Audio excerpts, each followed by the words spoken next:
Welcome back to Barwar Model School e-learning class. Today we'll start class 12 Computer Science code 083. When we start the first chapter, let's take the whole syllabus. So first we'll start Python Tour 1, that is string, tuples, dictionary and Python definition, variable definition, data type definition, loop and if. The second chapter start from function, class, next object oriented programming concept and inheritance. Next chapter data structure with Python and data handling. Next chapter that is SQL and database concept. Last chapter which is contained cyber security and communication technologies with networking. This is your whole syllabus in class 12. So we'll start today the chapter function. Again I repeat, function. Function is a self-contained block of statements that perform a specific task.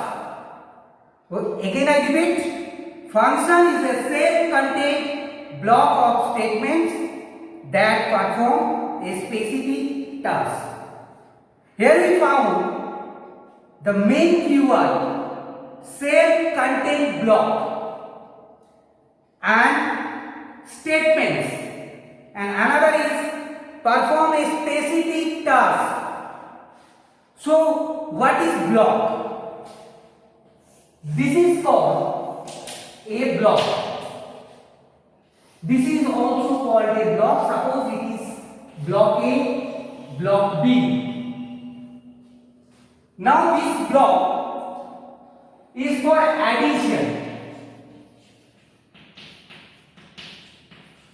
and this block for subtraction.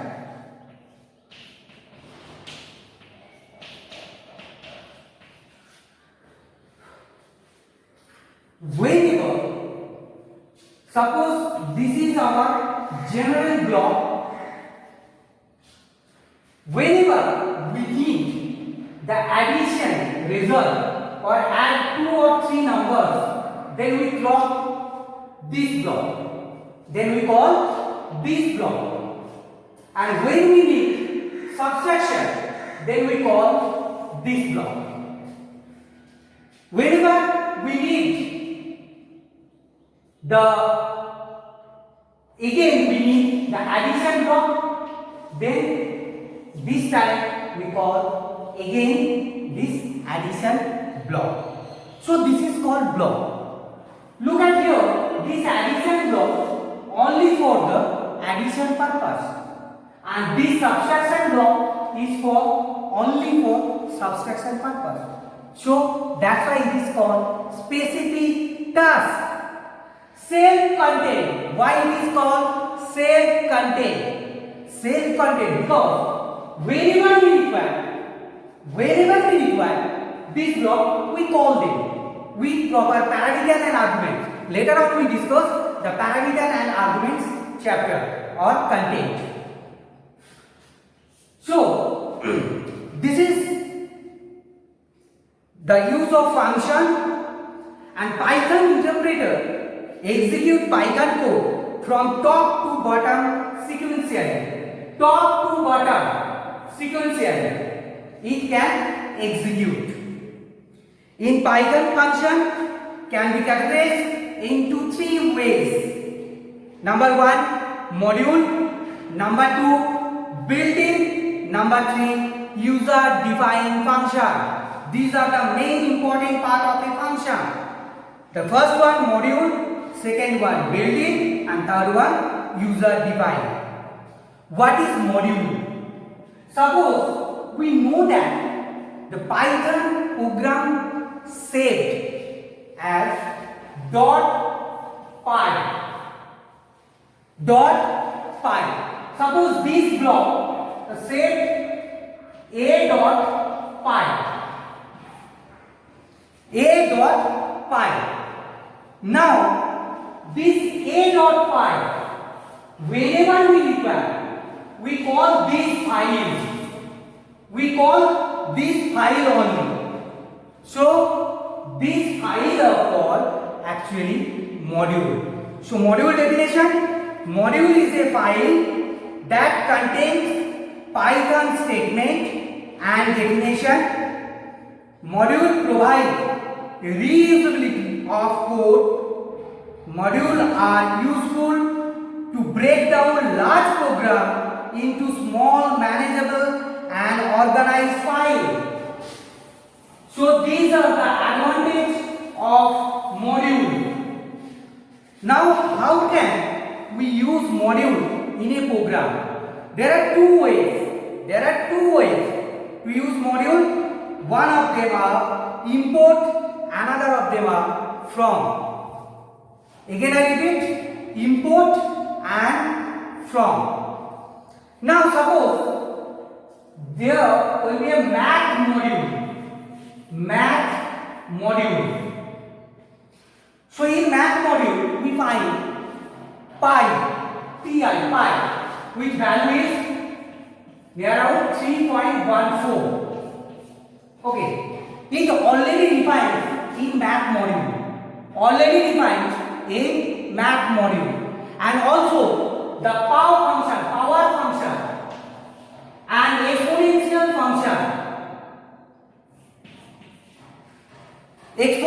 function, these are already included in math module. So how can we know that math module contains this?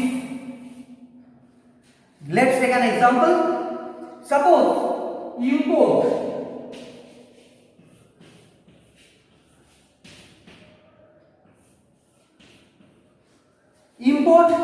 pi, or we can write here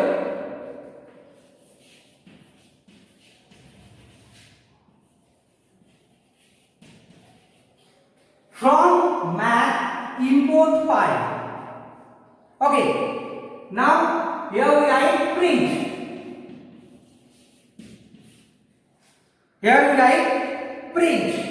Print the value of pi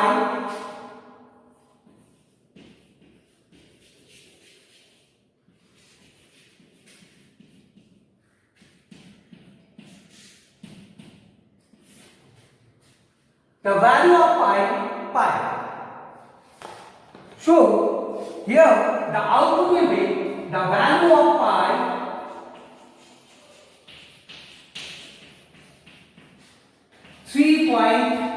.14 So 3.14, this value will show whenever execute this program. This is the way to import module. This is from statement. And now import math.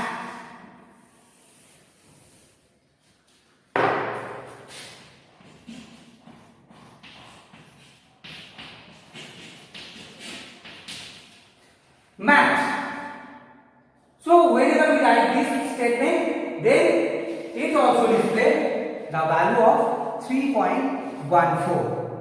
And suppose from statement we import all math module, function or variable, then we just write down here from math import star. These are called wildcards. So this term means all five or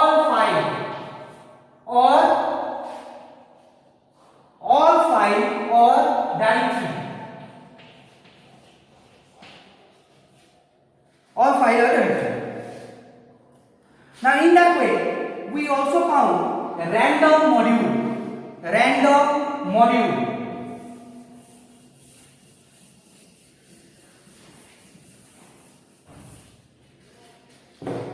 Random module, there will be two functions. One is random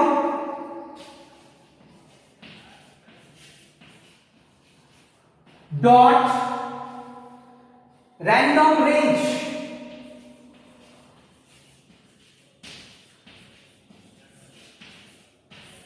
Now we write here 10. So what will be the output? It will show that 0 to 9 any value. Suppose whenever we run the first time, then it shows 5.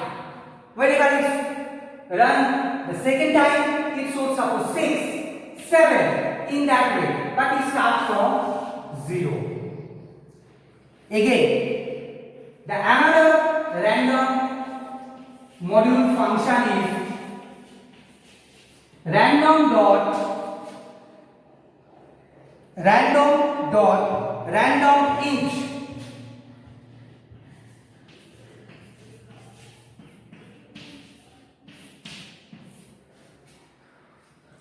Here we require two parameters. So in between them we can found a randomized number. Here it starts from 5 and ends with 14. Any random number. So this is the difference between random random and random range. It always starts from 0. It always starts from a starting point. I hope clear. The next one is built-in function. Built-in function.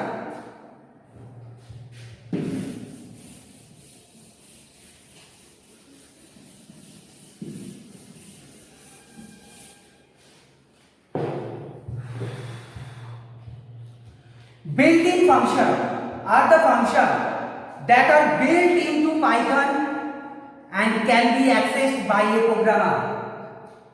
These are always available, and for using them we don't have to import any module. That means it is free for all. It is free for all. That means whenever we use this module function, then we don't have to import anything.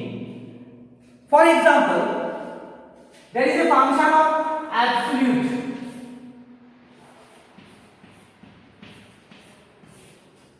So when we use this absolute function, then we don't import any module. Now the result will be 34.0. So this is the result.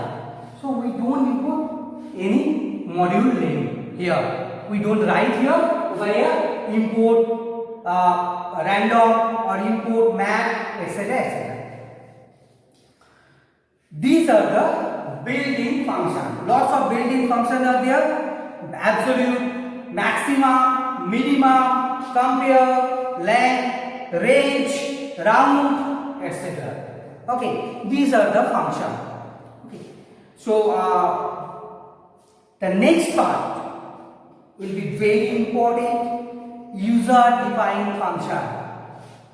Again I repeat, user-defined function. So what is user-defined function and how can we write user-defined function? Function that is created by the programmer to perform some specific task is known as user-defined function.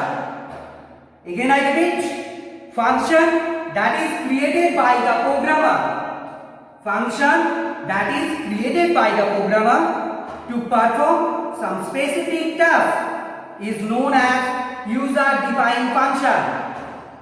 Okay, so whenever we require a function, then we define a function and call this function whenever we require. Okay, so the function main two parts.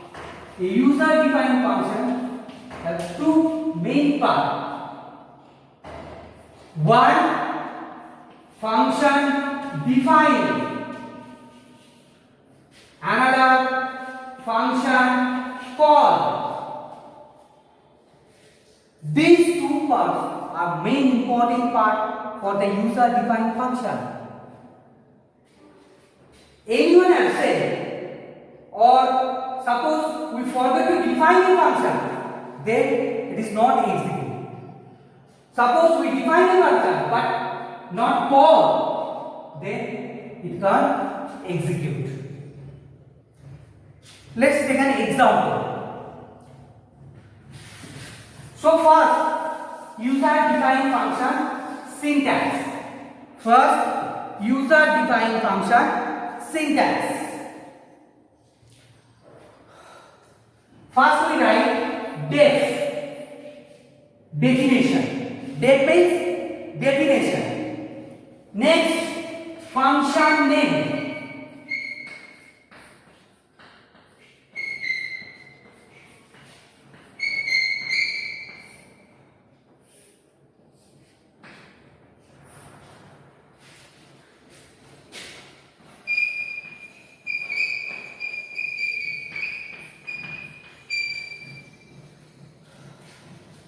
Next, statement.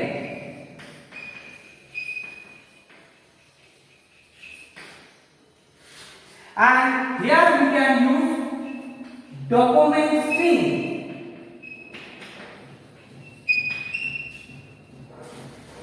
Now, this is define a function.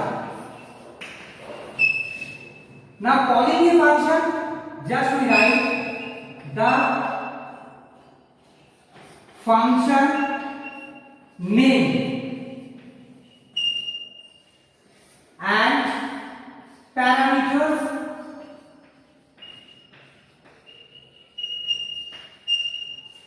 or arguments. It is called arguments.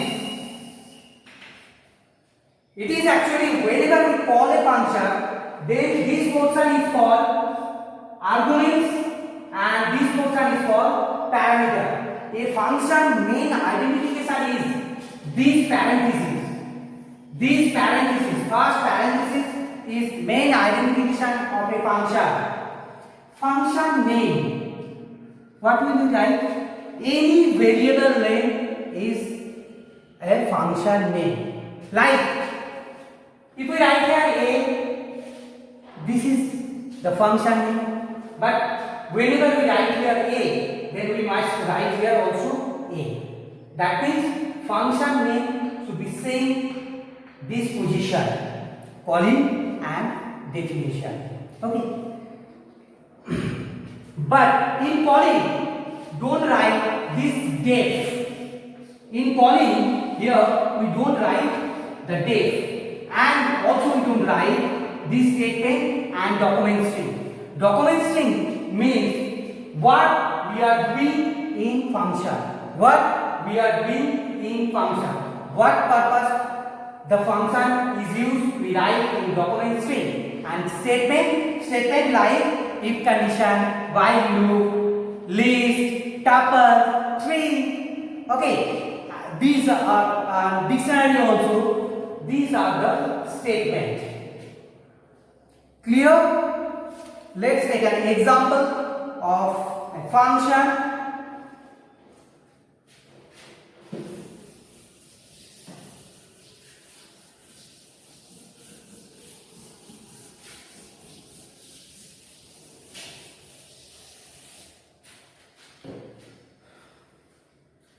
Suppose we have one function first, then we write two functions simultaneously and call them. Okay.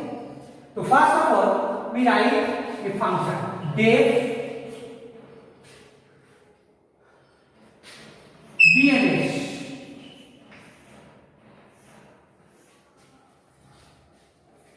Print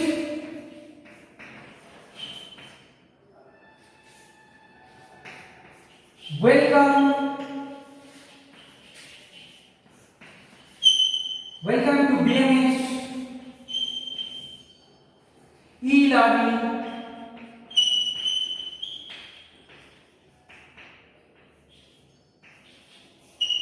class.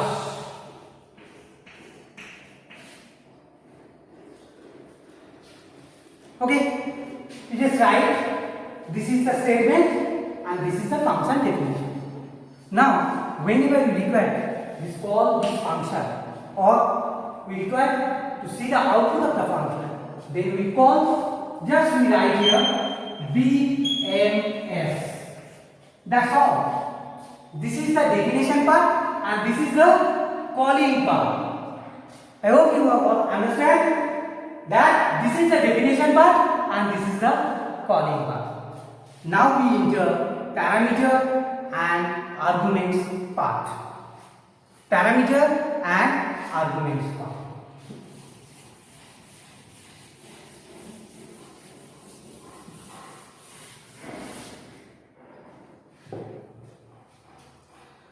So, parameter and argument part. Let's take an example. Def A for addition. Here we require add two numbers, and here we must use the colon part. The colon part. Now C print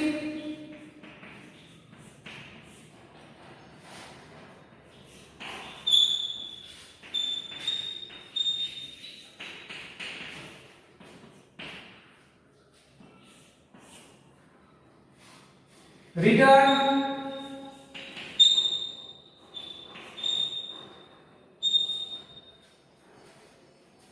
this is the addition block or addition function. Now we write here the subtraction function.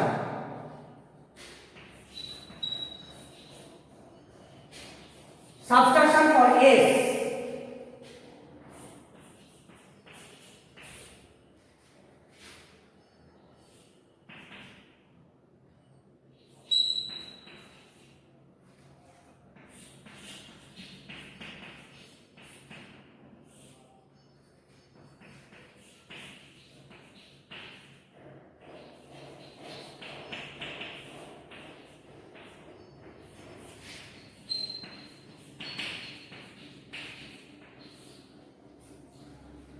So these are the two functions, 1 and 2. This is for addition and this is for subtraction.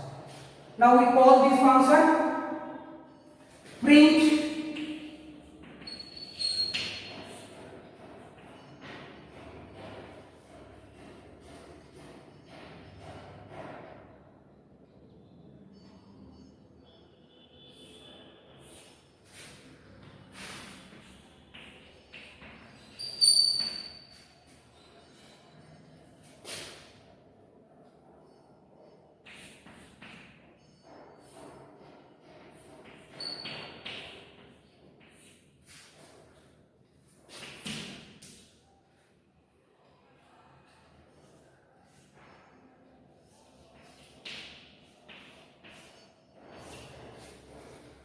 here we write A 10, 20 and print S for subtraction 10, 20. So first of all, whenever we call this function, then interpreter find where it is defined or not. Then it is defined. So it found the function. Now this is called arguments. This is called arguments, and this is called parameter. This is called parameter. Okay. Now whenever we send this value 10 and 20, this 10 value goes to this A and 20 value stored in B. So we can find this value A and B respectively. Okay. Now whenever you call A's function, then this 20 goes to the A portion and 10 goes to the T portion respectively. So there also we can find these two values 20 and 10. So see, 10 plus 20 equals to 30. So the result will be 30, and 20 minus 10, that will be 10. So this is the purpose of parameter and arguments. Okay, whenever we require, that's why it is called actually self-contained block. Self-contained. That's why it is called self-contained. Okay. Now the last topic, which is scope of variable and recursion. Scope of variable and recursion. Scope of variable, that means the variables where the value we can found. Again I repeat, that means suppose, let's take an example. Suppose t equals to 0. T equals to 0. Now here we define a function a. Here we define a function a, and we just pass to value. Here we can write t equals to a plus b and return t. Now here we call the function a and now print the value of t. Okay. So global scope of variable, that means this variable, this value t, it contains the whole program. That means it shows the value the whole program, but it holds the value till the end, but this key value only in applicable this portion, only in applicable this portion. So scope of variable means the value of a variable flow to the program, that is called flow into the program, or we can say the value of a variable, how many times it contains or it can found this value into the program. Now scope, it's a two part, one is local, another is global. Local scope means these three values. Here the output will be 30 and 0. 0 means this C value and 30 means this C value. This C value only applicable for this program. That's why it is called local scope. And this C value application for the whole program. So it is called, so the result will be 0. So this is called global scope. Global scope. This is global scope and this is local scope. Now the last, recursion. Recursion, what do you mean by recursion? Recursion is the process defining a thing in the terms of itself. When a any function call itself is called recursion. When a function call itself is called recursion. So let's take an example. All programs which are already covered in class 11, we can use recursion function. We can regenerate this function. Okay, like Fibonacci series. Okay, binary to decimal conversion. All these programs. Okay. So first today the recursion function example will be factorial. Suppose we write here def fact. This is the function name. Okay. So we write here one value. If x equals to y, then return 1. Function should return a value. It's a function definition part. It's a function property that function should return a value at a time. Function should return a value at a time. That means one time it returns one value. Okay. So that's why we write here the return keyword. Return keyword returns one value at a time.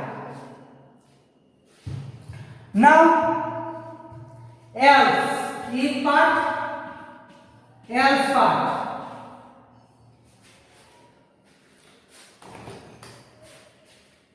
Return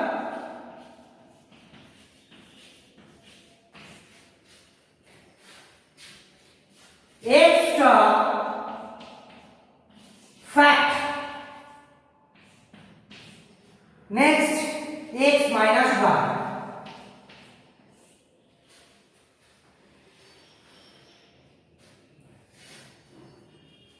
X star x minus y. This is called recursion. Look at here. Factorial is a function. Now in function we call this function. So function call itself. That's why it is called recursion. Now here we just call this function.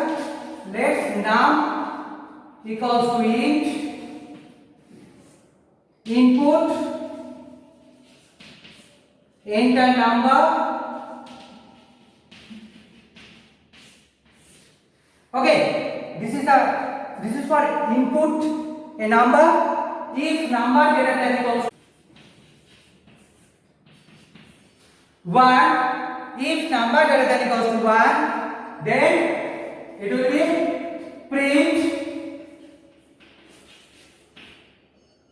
1. Print fact. Here we write fact of num. Fact of num. Here we write fact of num. Okay. So whenever we input, suppose here the num is 5. So here you pass the value 5, then it goes to the x portion. So it is also 5. 5 factorial, this is not 1. 5 factorial, that is 5 into 4 into 3 into 2 into 1. Okay, so 120. This is the output of the function. Thank you. Next class will be class and object. Okay.